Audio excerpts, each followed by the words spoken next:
जय परशुराम भगवान की।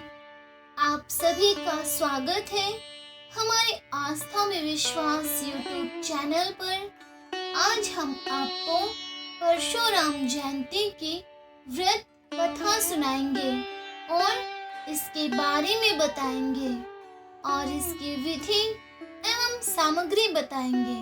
प्रति वर्ष अक्षय तृतीया के दिन ही भगवान परशुराम की जयंती मनाई जाती है। इस दिन उनका जन्म ऋषि जमदग्नि और रेणुका के पुत्र के रूप में धरती पर हुआ था।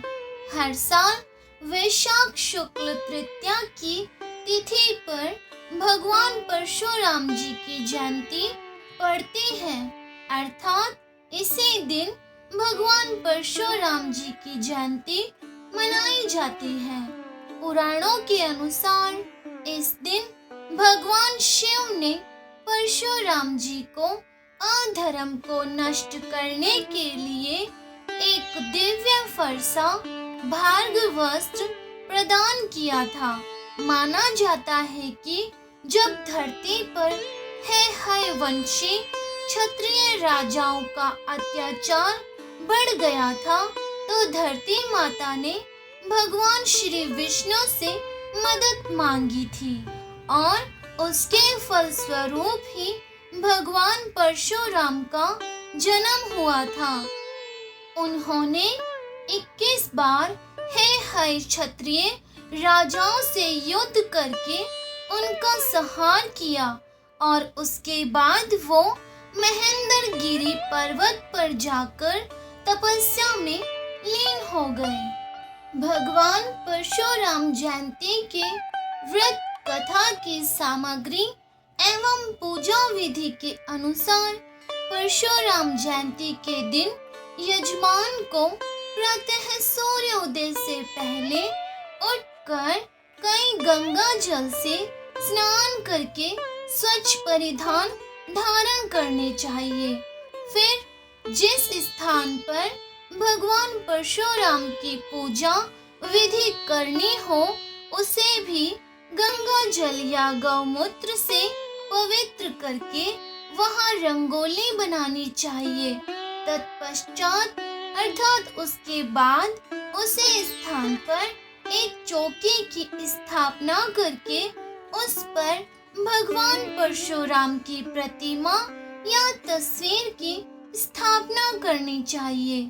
पूर्ण श्रद्धा भाव से भगवान को अबील, गुलाल, अक्षत, कुमकुम आदि द्रव्यों को अर्पित करना चाहिए। भगवान परशुराम को सुगंधित पुष्प और धूप अर्पित करने चाहिए।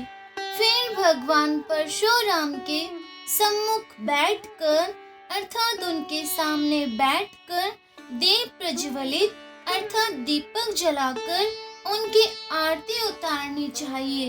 उसके बाद भगवान को सात्विक भोग अर्पित करना चाहिए और फिर प्रसाद को अन्य भक्तों एवं स्वजनों में बांट देना चाहिए।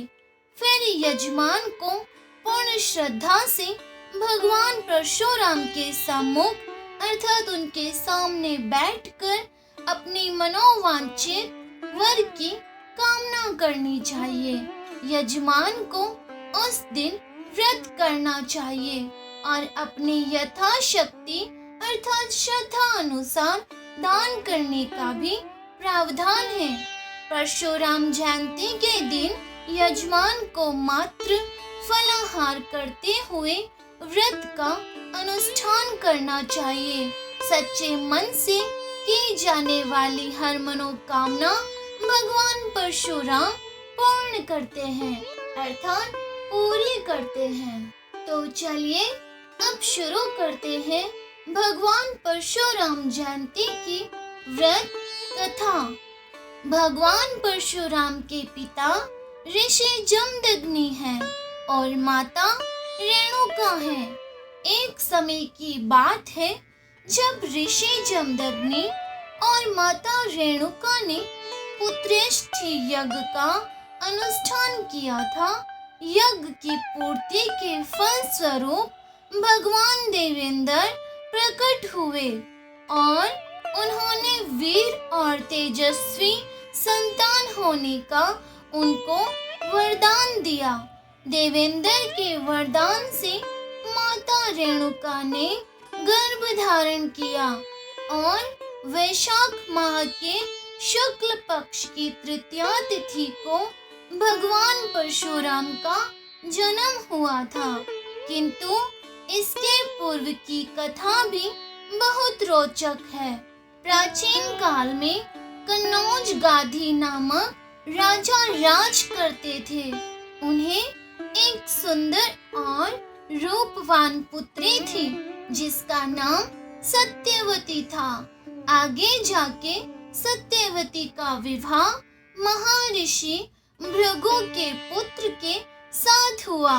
विवाह के पश्चात महर्षि भृगु ने अपनी पुत्र वधू को आशीर्वाद दिया और मनोवांछित वर मांगने को कहा। महर्षि की बात सुनकर पुत्र वधू सत्यवती ने अपनी माता के लिए वर मांगने की इच्छा प्रकट की। उन्होंने कहा कि मुझे मेरी माता के लिए वर चाहिए, अर्थात वरदान चाहिए कि उन्हें एक तेजस्वी पुत्र हो। महर्षि भृगु ने पुत्र वधू की इच्छा स्वीकारते हुए कहा, अर्थात राजा भृगु ने कहा कि हे पुत्री, मैं तुम्हारी मातृ प्रेम भावना से अति प्रसन्न हूँ। अतः मैं तुम्हें और तुम्हारी माता दोनों को इच्छित संतान की प्राप्ति हेतु वरदान प्रदान करता हूँ। उन्होंने वर के साथ साथ 2 चरु पात्र भी पुत्र वधू सत्यवती को दिए और कहा कि हे पुत्री, जब तुम और तुम्हारी माता ऋतु स्नान कर चुकी हो तब तुम्हारी माँ पुत्र की इच्छा लेकर पीपल का आलिंगन करना और तुम उसी कामना को लेकर गुलर का आलिंगन करना। फिर मेरे द्वारा दिए गए इन चरुओं का सावधानी के साथ अलग अलग सेवन कर लेना। यहाँ जब सत्यवती की माता को यह पता चला कि महर्षि भृगु ने पुत्री सत्यवती को उत्तम संतान प्राप्त होने के लिए चरु पात्र दिए हैं, तो माता ने उत्तम पुत्र होने की लालसा में अपना चरु अपनी पुत्री के चरु से बदल दिया। चरु बदल जाने से अनजान सत्यवती ने अपनी माता को दिए हुए चरु का सेवन कर लिया। यह बात महर्षि भृगु ने अपनी योग शक्ति से ज्ञात कर ली थी। महर्षि भृगु ने अपनी पुत्र वधू सत्यवती से मिले और उसे सारा वृतांत अर्थात सारी बात बताई और कहा कि हे पुत्री, तुम्हारी माता ने छल से तुम्हारा चरु खुद के चरु से बदल दिया है।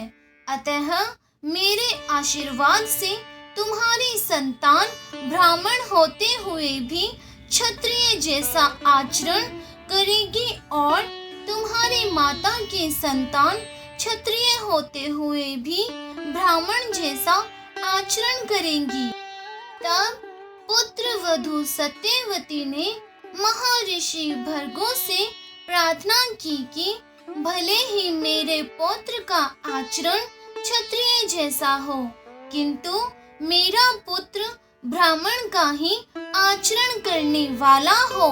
इसी के चलते सत्यवती के गर्भ से महर्षि जमदग्नि का जन्म हुआ और जब ऋषि जमदग्नि का विवाह रेणुका से हुआ तब रेणुका के गर्भ से भगवान परशुराम का जन्म हुआ, जो एक ब्राह्मण कुल में जन्म होने के पश्चात भी उनका आचरण एक क्षत्रिय की भांति था।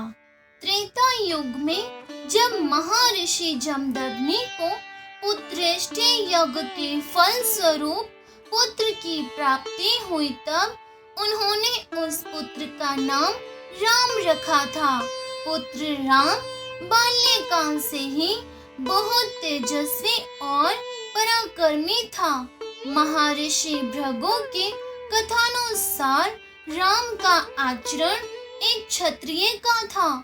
उन्होंने प्रारंभ में महर्षि विश्वामित्र और ऋचिक से विद्या ग्रहण की।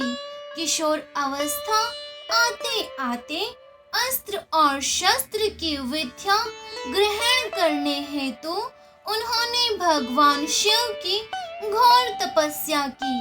तपस्या से प्रसन्न होकर भगवान शिव प्रकट हुए और उन्हें अस्त्र और शस्त्र की विद्या प्रदान करने का वचन दिया।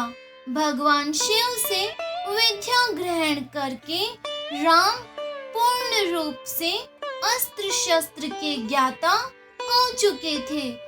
उनके लगन और अपनी दी हुई विद्या में पारंगत होने पर भगवान शिव ने प्रसन्न होकर उन्हें एक फरसा शस्त्र रूप में दिया, अर्थात उन्हें एक फरसा शस्त्र के रूप में दिया। यहाँ फरसे को ही परशु भी कहा जाता है और इसी वजह से वह परशुराम कहलाए। तो बोलिए जय परशुराम भगवान की। आशा है आप सभी को भगवान परशुराम जयंती की व्रत कथा सुनकर और इनके बारे में जानकर अच्छा लगा होगा।